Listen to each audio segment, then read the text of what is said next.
Yang HP-nya diberdirikan bisa dimiringkan biar nanti kelihatannya lebih besar. Oke, kita mulai pembelajarannya hari ini. Nah, kita akan belajar tentang kekayaan alam bangsa Indonesia.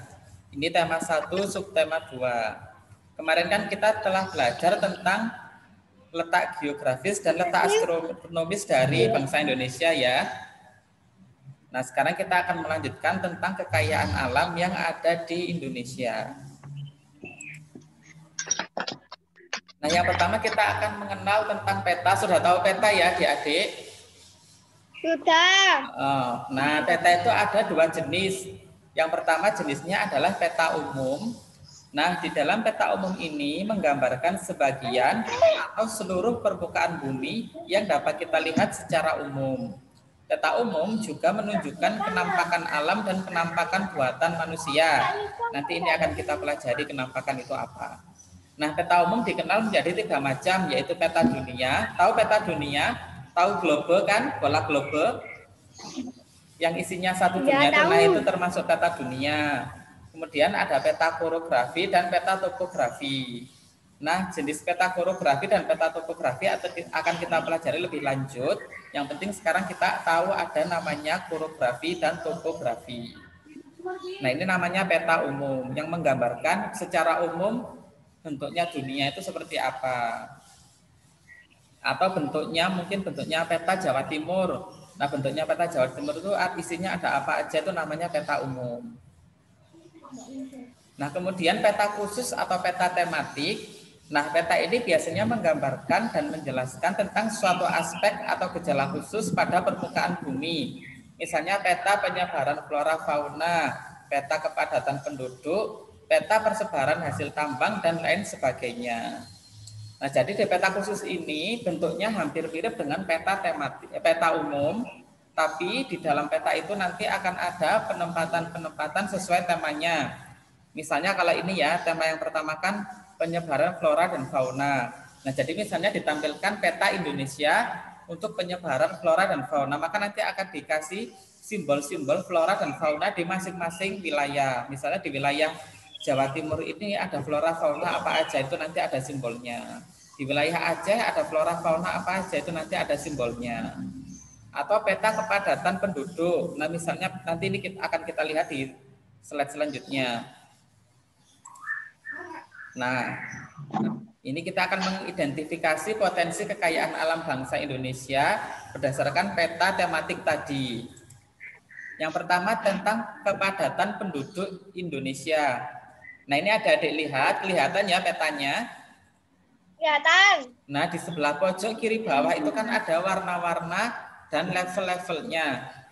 Warna itu menunjukkan level kepadatan penduduknya. Jadi semakin hijau, kalau berdasarkan peta ini ya, semakin hijau itu dia penduduknya semakin sedikit. Dan semakin merah dia penduduknya semakin banyak.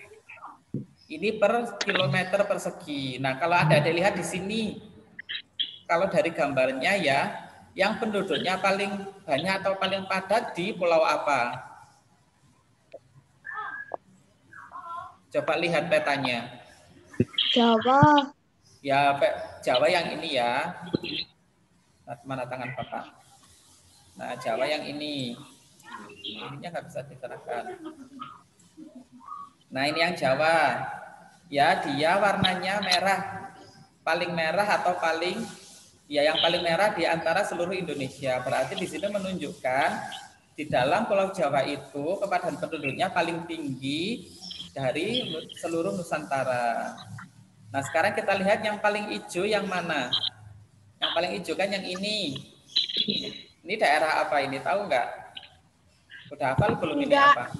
Ini daerah Papua. Nah, daerah Papua karena daerah paling hijau berarti menunjukkan daerah Papua adalah daerah yang kepadatannya penduduk paling sedikit. Nah, di sini kan yang sebelah pojok kiri bawah ini ya. Nah, ini kan adalah level-levelnya berdasarkan angkanya. Kalau di HP adik-adik di Zoom, nanti kan ada angkanya kelihatan tentang berapa sampai berapa. Nah, sekarang Bapak tanya, yang warna kuning itu rentangnya angka berapa sampai angka berapa? Kaila kelihatan enggak yang warna kuning itu angkanya? Coba Dik Kaila dengar suara Bapak. Gimana? Oke. Coba ada yang lainnya, ada yang tahu yang warna kuning itu levelnya berapa? 100 sampai 19. Ya, 100 sampai 199. Berarti kalau ada yang warna kuning, contohnya di sini, di Kalimantan ini, nah ini kan Kalimantan, ya, di sini berarti dia, ini Kalimantan. Oh, Sulawesi, maaf, ini Sulawesi. Yang warna kuning itu berarti dia tingkat kepadatannya antara 100 sampai 199 orang per kilometer atau per wilayah. Seperti itu. Jadi ini caranya membaca peta kepadatan penduduk. Nah, sekarang kita lanjutkan peta yang kedua. Nah, ini adalah peta suku bangsa Indonesia. Nah, di sini ada berbagai macam warnanya. Nah, kelihatan kan warnanya banyak ya? Berarti ini menunjukkan bahwa di dalam bangsa Indonesia itu terdapat banyak sekali suku-suku bangsa. Nah, nanti kalau ini bisa kita zoom, nanti ini kan ini di internet ya. Nanti kalau di internet adik bisa buka. Nanti ketika di zoom adik bisa fokus, misalnya fokus ke Pulau Jawa. Nah, fokus ke Pulau Jawa yang ini. Yang warna kuning atau kuning kecoklatan ini, dia berarti sukunya satu suku, berarti sukunya banyak. Atau ke yang sini, pulau warna ungu ini kecil, berarti di dalam satu pulau ini sukunya rentang banyaknya cuma segini. Nah, seperti itu. Nanti kalau di zoom sebentar, Bapak zoomkan. Oh, nggak bisa di sini ya, nanti end screen jadinya. Nah, nanti kalau ada adik nge-zoom, maksudnya di slide-nya di zoom, di webnya, nanti adik bisa melihat per pulau atau bahkan bisa melihat per provinsi. Ini cara membaca, ini judulnya salah ya. Penyebaran suku bangsa ya, bukan penduduk, kepada penyebaran suku bangsa di Indonesia. Nah, ini cara membaca atau mengidentifikasi peta tematik berdasarkan temanya. Nah, ini contoh lain petanya, peta tematik ada peta penyebaran agama. Nah, di sini bisa dilihat nanti di buku paket yang sudah menerima buku paket juga ada contohnya. Yang ini juga contohnya yang lain yang Bapak sebutkan tadi, peta penyebaran flora dan fauna. Ini kalau ada bisa lihat ini ada simbol-simbol binatangnya. Jadi simbol binatang itu menunjukkan bahwa binatang itu habitatnya di wilayah tersebut. Duh, kamu kayak gambaran tuh. Oh. Nah, dari penjabaran tentang peta tadi, yaitu tentang peta umum dan peta khusus, ada yang ingin ditanyakan? Tidak ada. Tidak ada. Jadi perlu diingat ya, peta dibagi ke dalam dua macam, yaitu peta umum dan peta khusus atau peta tematik. Nah, selanjutnya kita akan belajar tentang ketampakan alam dan ketampakan buatan di Indonesia.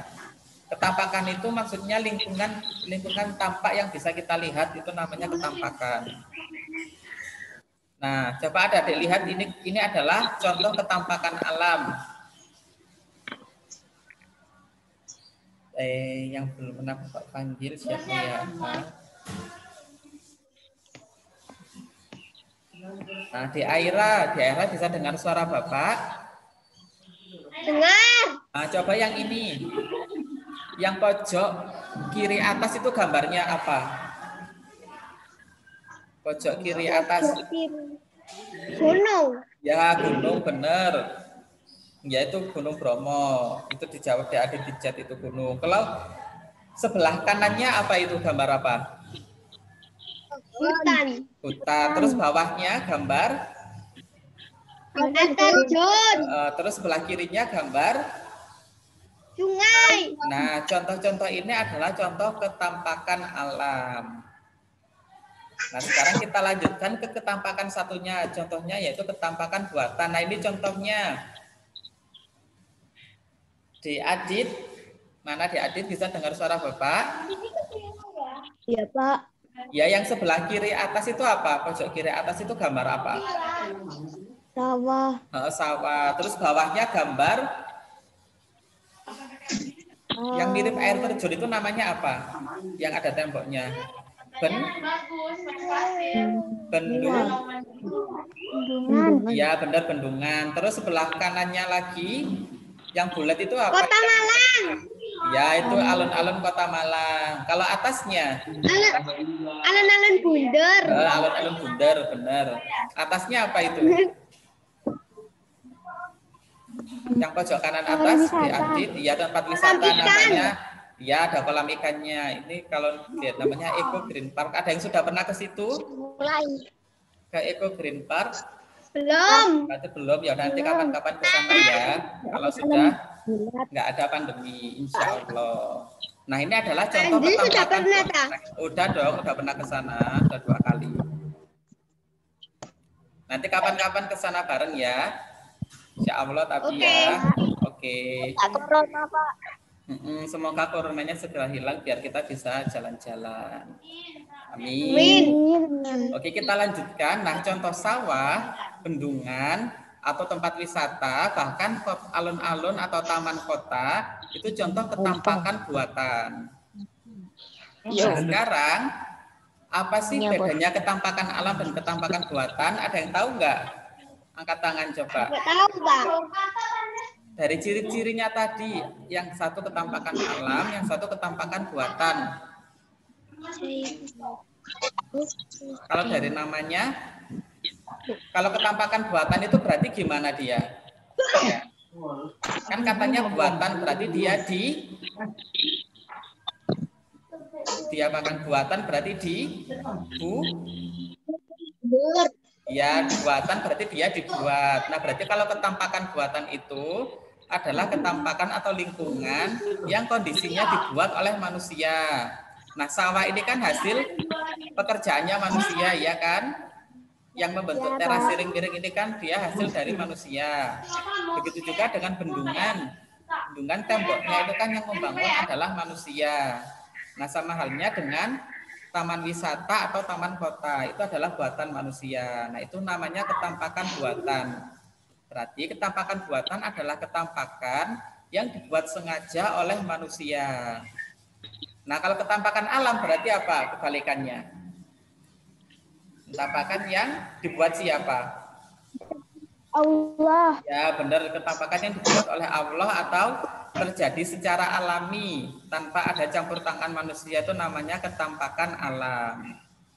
Nah, sampai sini sudah tahu bedanya ketampakan alam dan ketampakan buatan? Tahu. Nah, di Indonesia ternyata ada berbagai macam ketampakan alam yang masih lestari atau masih murni berupa alam. Tapi ada juga banyak yang sudah dibuat oleh manusia. Contohnya perkotaan, ada mall, ada ruko, itu sudah dibuat oleh manusia. Nah, ini contohnya tabel ketampakan alam. Misalnya kita ingin membuat tabel ketampakan alam. Ini ada pulau, Jawa, Sumatera, Kalimantan, Sulawesi, Papua. Kemudian ada ketampakan alam. Contohnya ada contohnya gunung, danau. Jadi danau itu termasuk ketampakan alam. Lembah, sungai, dataran tinggi, dan pantai. Kalau di Malang pantainya apa aja? Ada yang tahu? Pantai apa aja di Malang? Balikambang. Selain Balikambang ada apa? Yang pernah jalan-jalan di pantai? Sendang biru. Apa ya, Sendang Biru. Yang banyak jualan ikannya, ya itu contoh dari ketampakan alam. Mantep, Pak. Mantep. Ya, mantep, mantep. Oke, dari sini sudah bisa ya adik-adik tentang ketampakan alam dan ketampakan buatan. Ya, Pak. Oke, kita lanjutkan. Nah, sekarang kita akan membahas tentang iklim di Indonesia. Nah, iklim di Indonesia itu terbagi ke dalam 3 macam iklim. Yang pertama iklim tropis, yang kedua iklim laut, yang ketiga adalah iklim musim atau iklim muson. Nah, iklim tropis, kenapa di Indonesia ada iklim tropis? Karena Indonesia letaknya berada di garis tropis di dunia. Nanti kalau adik-adik lihat di peta pembagian wilayah tropis, nanti Indonesia itu masuk ke dalam garis wilayah tropis. Nah, ciri-cirinya kenapa Indonesia ada iklim tropis itu ciri-cirinya yaitu lamanya siang dan malam hampir sama, yaitu 12 jam. Jadi di Indonesia lamanya siang dan lamanya malam itu hampir sama, sekitar 12 jam. Paling kalau berbeda sedikit. Berbeda dengan benua berbeda dengan daerah yang ada di daerah kutub. Daerah kutub sana itu malamnya lebih panjang daripada siangnya. Atau bahkan dalam 1 tahun itu hampir tidak ada matahari yang terbit sama sekali, atau matahari tidak kelihatan sama sekali. Kelihatannya cuma beberapa jam. Jadi di sana iklimnya bukan iklim tropis. Contohnya di daerah kutub. Atau di daerah lain juga ada yang siangnya lebih panjang daripada malam. Ada yang siangnya itu hampir 20 jam ada. Bapak kebayang ya, adik-adik siangnya hampir 20 jam, jadi tidurnya paling sekitar cuma 4 jam kalau adik-adik ngikutin seperti sana. Tapi kalau di Indonesia kita bisa bersyukur karena siangnya sama malamnya itu jumlahnya hampir sama. Itu adalah ciri-ciri dari iklim tropis. Kemudian iklim tropis terjadi karena adanya suhu yang tinggi. Nah, dengan adanya suhu yang tinggi ini kan berarti air lebih banyak menguap ya, air di laut lebih banyak menguap. Sehingga karena banyaknya penguapan terjadilah hujan. Kalau air menguap menjadi apa? Tahu enggak? Air menguap menjadi uap air. Benar, uap air. Nah, uap air itu nanti akan berkumpul. Ketika mereka sudah berkumpul di dalam awan, ketika airnya sudah berat, nanti mereka akan jatuh menjadi hujan. Kemudian iklim laut. Nah, Pak, kenapa di Indonesia ada iklim laut? Karena di Indonesia adalah salah satu daerah maritim, yaitu banyaknya wilayah laut lebih banyak daripada wilayah daratannya. Nah, karena wilayah lautnya lebih luas, berarti kan airnya lebih banyak yang menguap, ya kan? Nah, karena banyaknya air yang lebih menguap, karena air yang lebih banyak itu menguap, sehingga curah hujan semakin tinggi. Nah, perlu adik-adik ingat ya bahwa penguapan di laut dan sungai itu nanti airnya akan mengumpul di awan dan menjadi hujan. Jadi semakin banyak penguapan maka curah hujan akan semakin tinggi. Nah, iklim yang ketiga adalah iklim musim atau namanya iklim muson. Nah, iklim ini terjadi karena adanya angin muson yang berganti setiap 6 bulan sekali. Nah, di sini ada 2 macam iklim, ada 2 macam angin muson, yaitu angin muson barat dan angin muson timur. Nah, angin muson barat ini terjadi sekitar bulan Oktober sampai April. Berarti kalau sekarang terjadinya apa? Sekarang bulan apa? Musim gugur. Kok musim gugur? Musim gugur gak ada di Indonesia. Musim gugur itu adanya di angin muson itu ya namanya iklim, dia disebut angin muson. Jadi angin dia itu yang arah pergerakannya itu berganti setiap 6 bulan sekali. Kalau sekarang anginnya apa? Angin muson barat apa angin muson timur?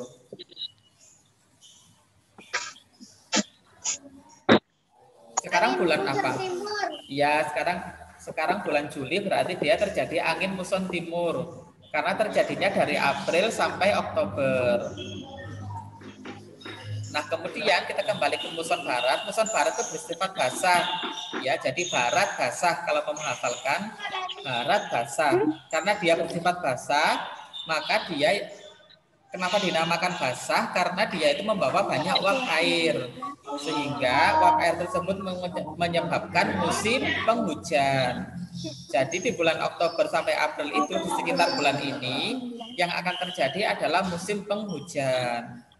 Nah, kebalikannya di angin muson timur, karena angin muson timur bersifat kering, maka yang terjadi adalah musim kemarau. Nah, sekarang coba diperhatikan ini iklimnya, dibaca lagi. Kalau ada pertanyaan bisa ditanyakan.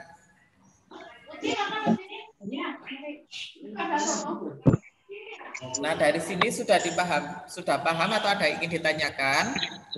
Kira-kira? Tidak. Nah, nanti kalau mau menghafalkan ya yang ilmu son ini, dia barat basah ya. Barat basah sama-sama B-nya, baba. Barat basah. Nah, kalau basah kan berarti air, berarti dia musim penghujan. Berarti yang satunya tinggal mengikuti. Kalau timur berarti yang kering. Ya, cara menghafalkannya gitu biar hafal. Barat basah, ya, barat basah.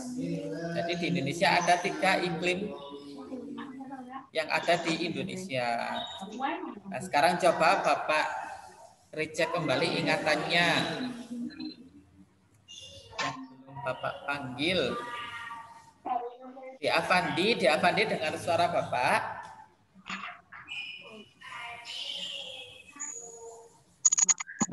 Nah, di Avandi.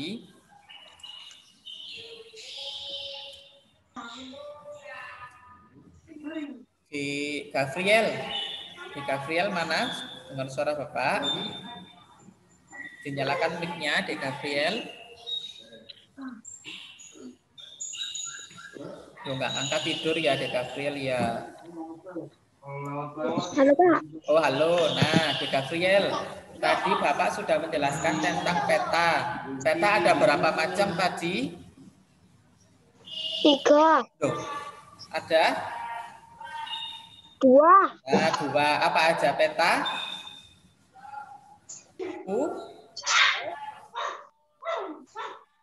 Peta umum dan peta apa tadi? Khusus. Ya benar, peta umum dan peta khusus. Kemudian di Rendra dengan suara Bapak. Benar Pak. Iya, jadi ketampakan tadi ada berapa macam? Apa Ada? Pak? Ketampakan tadi 2. ada berapa macam? 2 apa aja? Ketampakan. Iklim. Loh, kok iklim ketampakan? Ketampakan A? A apa? Ketampakan buatan. Iya, ketampakan buatan sama? Ketampakan alam. Iya, benar, ketampakan buatan dan ketampakan alam. Kalau contohnya ketampakan buatan itu seperti apa, Dek Rendra? Alam sungai. Apalagi? 2. Benar, apalagi? Nah, pinter. Penampakan alam contohnya seperti itu. Sekarang di Davian kayaknya tadi ada di Davian.